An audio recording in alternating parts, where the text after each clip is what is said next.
Thank you so much for joining us for this weekend's edition of Inside East Texas. I'm Jesus Martinez. Funeral services were held at Green Acres Baptist Church Wednesday to remember the Wood County Sheriff's deputy. Deputy Pollard was killed while on duty when her patrol unit rear-ended a semi-truck last week.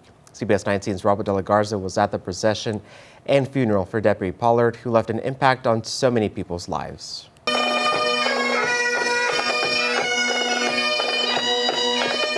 A sea of flashing lights stretched along Troop Highway as Deputy Melissa Pollard's family in blue escorted her to Green Acres Baptist Church in Tyler. My mama always told me, when I wear this uniform, I will always have a second family. Melissa dedicated more than 2 decades to protecting and serving her community with unwavering courage and compassion. Family members wore her favorite color, yellow, in her honor, a symbol of her light, strength, and love she left behind. She will be forever remembered for her bravery, her heart, her boundlessness, generosity. Judge Tony Gilbreth shared the lasting impact of her service and legacy in East Texas. Officer Pollard was more than a badge. She wore her uniform with pride, but it was the heart behind it that made her unforgettable.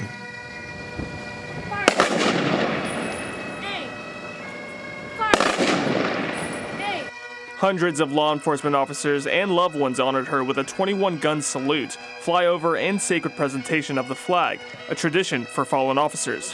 It brings a lot of pride seeing everything that went on here today with all the outside law enforcement.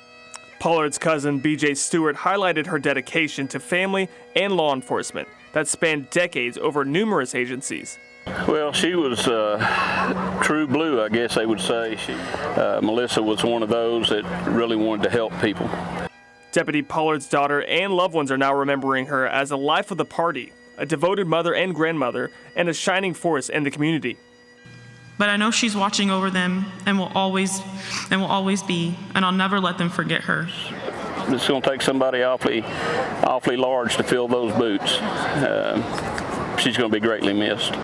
Wednesday's ceremony closed with an emotional send-off as dispatchers called her name for a final time. Melissa Pollard is 1042 for the final time. Thank you for your service, Deputy Pollard. You can rest in peace. We have to watch from here. Dispatch clear. In Tyler, Robert De La Garza, CBS 19.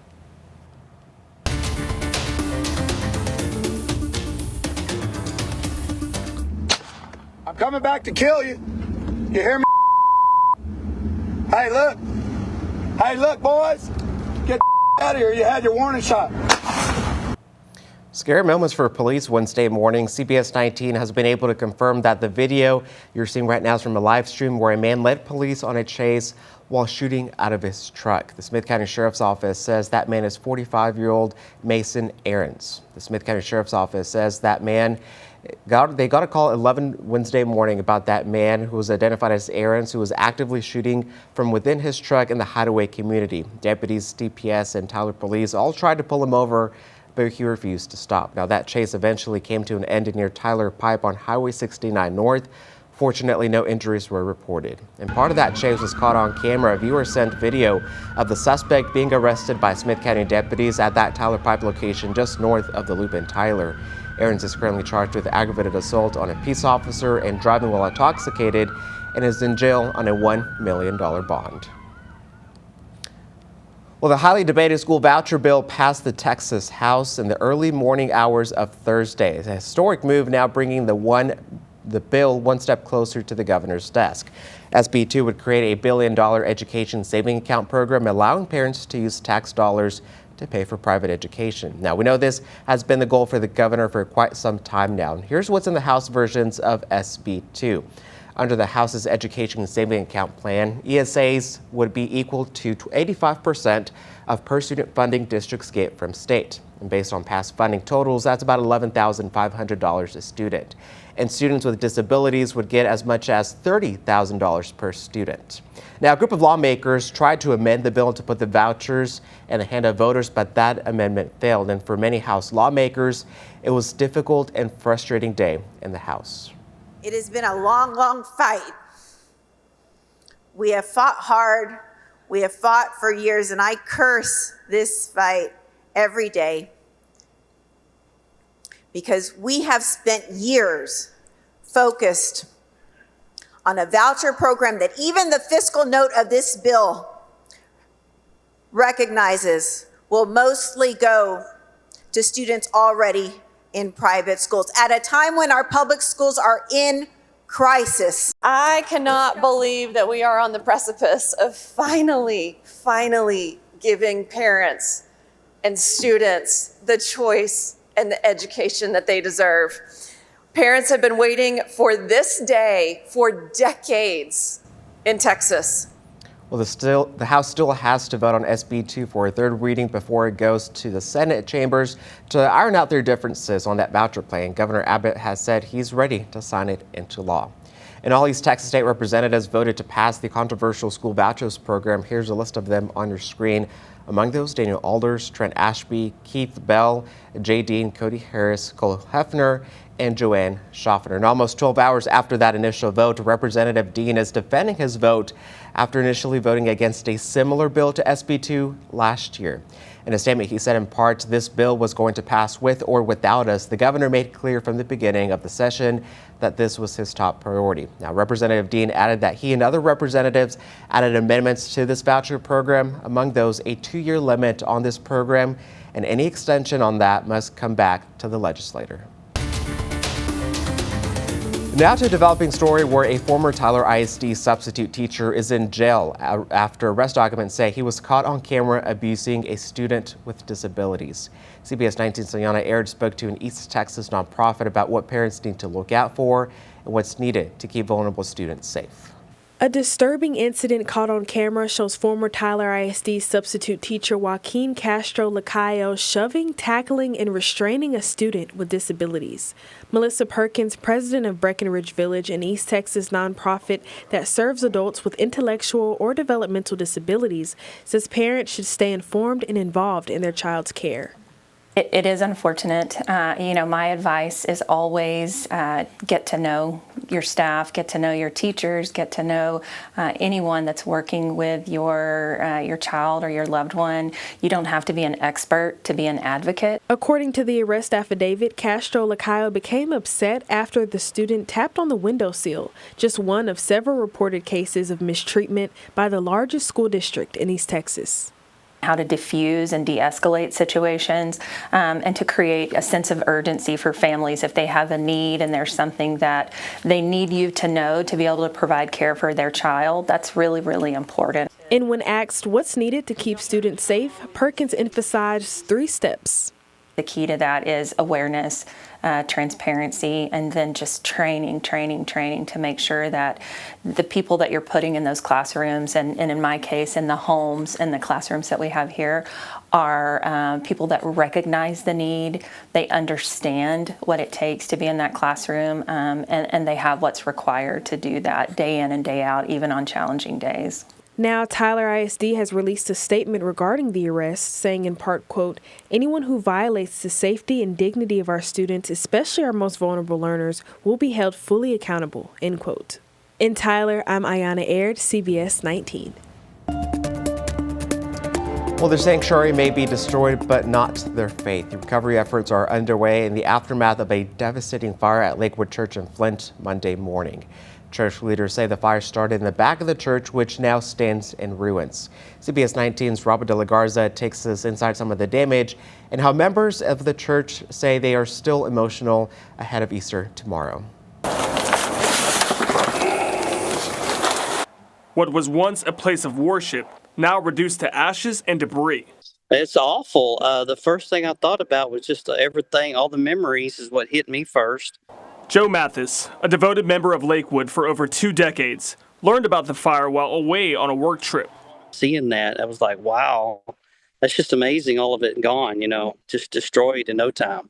Mathis first came to Lakewood with his late mother, memories etched in every pew. That has since lived on through his grandkids. That place has a lot of sentimental value towards us and our family, all of our family, from several different generations down. Lead pastor Raymond Grant and congregation members searched the devastation Tuesday, hoping to reclaim what flames couldn't take. I'm told that it's probably a total loss, so the clearing out of the building, I guess, is what we'll have to start with. To many, these items would be trash, but to the church, these are treasures. Every piece has a memory worth saving.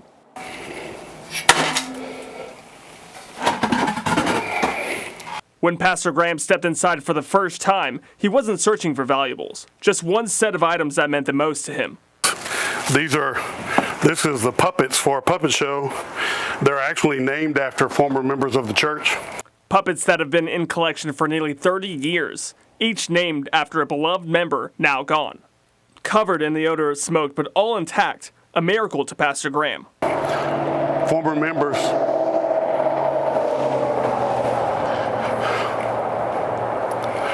That's going to make me cry. The church has since been forced to relocate regular and Easter Sunday services to the fellowship hall next door, which Graham says has been done before during remodeling. We will still be meeting together. We will still be praying together. We will still be worshiping God together. The church vows to rebuild, but for now, it's a chapter for this community that has come to a heartbreaking close. When something like that happens, it's gone. You know, memories is all that we have left of that place. In Flint, Robert De La Garza, CBS 19.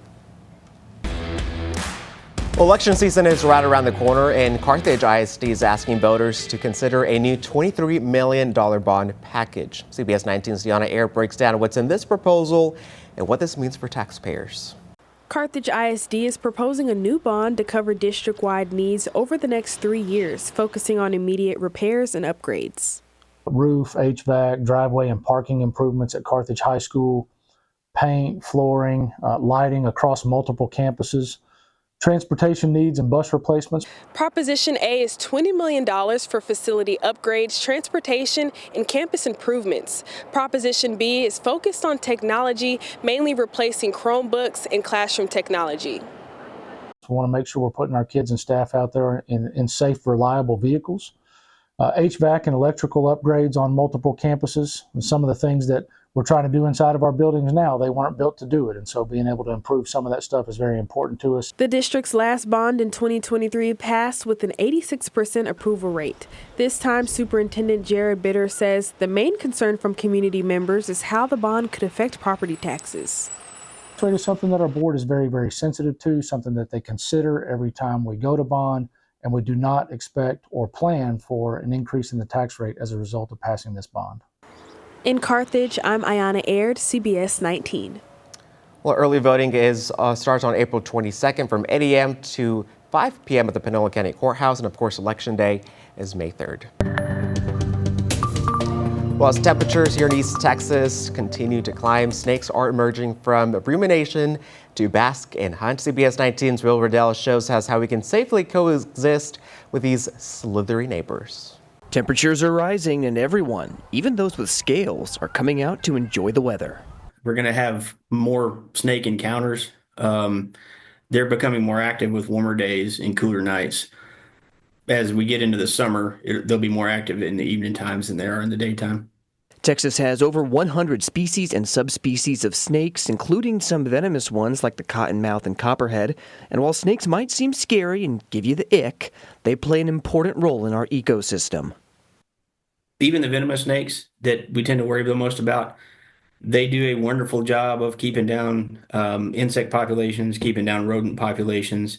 That Texas rat snake that hangs around your house, it's there for a reason. Caitlin Lenhart is the reptile department supervisor at the Caldwell Zoo and has tips for parents with young children who will be spending time outside. The best thing parents can do for their children for snakes is to tell the child to come tell you when they found a snake and to not mess with it. Don't try to catch it. Don't try to play with it. Keeping your yard clear of things and places that snakes might like to hide, like brush piles, piles of wood, things like that. Both Sanders and Lenhart emphasize that if a snake bite does occur, it's more than likely the human is to blame. Attempting to kill the snake, grabbing a stick or a shovel or some garden implement like that, and trying to kill the snake, that's usually when people are bitten, when they're trying to do harm, because the snake's going to try to defend itself. Remember, when it comes to nature, you can look, but can't touch. In Tyler, Will Riddell, CBS 19. Now to the scroll of this week, a recap of the top headlines across East Texas in a flash. The measles outbreak across Texas has made its way to East Texas. We've now learned about 19 cases of measles in Upshur County. We're told these are people isolated at one location. Local officials say that all the cases are linked to 2 people who visited that location from out of state. According to Upshur County, none of the known measles cases originated from an Upshur County resident. And right now, they remain isolated and are in daily contact with the Texas Department of Health Services. Now, officials said in part, quote, none of the cases are critical, none have required hospitalization, and all cases are persons over the age of 17, end quote. Now, we also spoke with Dr. Lewis Brown with the Gregg County Health Authority about the importance of vaccinations. And if we get more and more cases, then there will be some additional deals of perhaps we certainly encourage everyone at this point in time to get your measles vaccine if you didn't do it. It's very imperative at this time. If we have more cases, then we may even be immunizing the children earlier than the 12-month vaccination. Well, officials say the situation is being closely monitored and the risk of further spread is considered minimal. Now, they also emphasize that no cases have been reported in public schools, medical facilities, or government buildings. Meanwhile, the North Texas Municipal Water District is pushing back on recent reports from state officials regarding the organization abandoning their proposal to buy the water rights to Lake of the Pines. Last week, Representative Jay Dean said the North Texas Water District Board negotiated a deal to get water from resources closer to them. But now the group out of North Texas issued a statement saying they had not negotiated any new agreements and only had an updated contract with the Sabine River Authority that does not provide any new water to the region, that is, and they still believe a future agreement with the Northeast Texas makes sense. You may recall many city and council officials passed resolutions opposing the water sale. The story is still developing. We'll keep you posted as we learn more. A 2-year-old is recovering in Dallas tonight. We'll start from on cam. In 3, 2. A 2-year-old is recovering in a Dallas hospital after getting hurt in a freak lawnmower accident. This happened on east side of the Henderson County on County Road 4235. Sheriff Bodie Hillhouse says the child's mother was mowing with a zero-turn mower. The child ran towards the mower, grabbed the handle, and was accidentally ran over. The child was rushed to a gas station in Frankston and then taken to helicopter to Dallas Children's. He's expected to recover despite the severe injuries, and right now the Crimes Against Children Task Force is investigating the tragic accident. And over in Longview, it's been about a year since a man was killed in a dog attack. And now the owner of those dogs will soon get his day in court. The trial for 56-year-old Martin Rodriguez is currently set for August 11th. Rodriguez is charged for the dog attack that killed Kenneth Pearson while he was riding his bike in Longview. His charge is considered a second-degree felony with a sentence of 2 to 20 years in prison if found guilty. Since Pearson's death, Longview city leaders now require residents to spay, neuter, and microchip their pets. And challenges continue for a Yantis High School student athlete recovering from a devastating injury that left him paralyzed. Yantis ISD says Wade Batchelor, a junior at that high school, was in an accident last weekend. After a spinal injury, he was left paralyzed from the waist down. It's unclear what caused his injury, and people can donate to Wade and his family in the time of need. Those can be made to their benefit account at City National Bank in Yantis. The name of that account is the Wade Batchelor Benefit. And that is your scroll for this week. Well, in Upshur County, groups came together to clean up supplies, meals, and more for families impacted by recent storms and house fires earlier this month. CBS 19's Liana Aird explains how the community is rallying behind those in need. I am blessed. I receive blessings when I'm helping the people. Thelma Clay is the chair of the Salvation Army Service Unit of Gilmer, Upshur County. God is too good to me for me not to do anything to help the people. On Wednesday, Clay's team partnered with J-Star Ministries and Upshur County Aid Program to serve families impacted by April storms and recent house fires. It was more scary than anything. We watched the wall come in. We live in Betty off of Bear Road, and it was coming directly towards us. For Amber Caffey, it was her first experience with a tornado. Events like this provided much-needed relief as her family recovers from the storm's aftermath. And things happen, tremendous things, even the smallest things. I've noticed Upshur County, they pull together, they do what they can. I grew up outside of Chicago, so coming down here is, it's a little bit more knit. Families received cleaning supplies, food, and other essentials to help them through the recovery. So we lost some shingles on our house. And for many, the support means more than just physical supplies. It's about knowing their community cares. Well, people need help when they go through all of this. A lot of us have insurance and a lot of us don't, and so when the county come in and set up to help people, it make them feel real good about it. And then they can feel good about the county. In Upshur County, I'm Ayana Aird, CBS 19. Well, a life-saving decision has tied two families across the state lines forever. Tony Young lives in Colorado, but he says thanks to a Longview woman, he has a second chance at life. And now he's sharing his journey as we observe and honor National Donate Life Month. Carmen Blackwell has that story. It started when I was 25 years old. I had my first heart attack. Tony Young remembers the day he says doctors found a 12-inch blood clot and signs of a heart attack. 5 years later, he says he had another. My heart stopped 9 times that day. Doctors didn't give up, and neither did Young. A few years later, I got my first internal cardiac defibrillator because I had a problem where my heart liked to speed up really fast and then stop. The heart issues got worse, and at 45, Young needed a new heart and a new kidney. Because I required 2 organs, the heart and the kidney, they also wanted them to come both from the same individual because that would reduce the risk of my rejecting the organs. My donor's name was Cicely Istiksiwi. There's so much gratitude knowing that they made that most generous decision that if they were not going to be here anymore, that they would want to make sure that someone else would have a chance at life. Young is determined to never forget. She did not get to fulfill a long life, so it's kind of my duty to make sure that I can live as filling of a life with her along for the ride. Along with carrying her picture, he also placed a recording of his donor's heart in a teddy bear and gave it to Cicely's family. Young also shared his gratitude with the team at Baylor Scott & White, who helped procure the organs because of Cicely's life-saving decision. I'm alive and able to do many things, and it's because my recipient, my donor, said yes. She checked the box, and she also made sure that her family knew about the decision. I encourage anyone, consider it, register for it, make sure those loved around you know. What a great story there. All right, well, thanks so much for joining us this weekend. Hope you have a safe Easter, and that'll do it for us here. We'll see you next weekend. Thank you so much for joining us.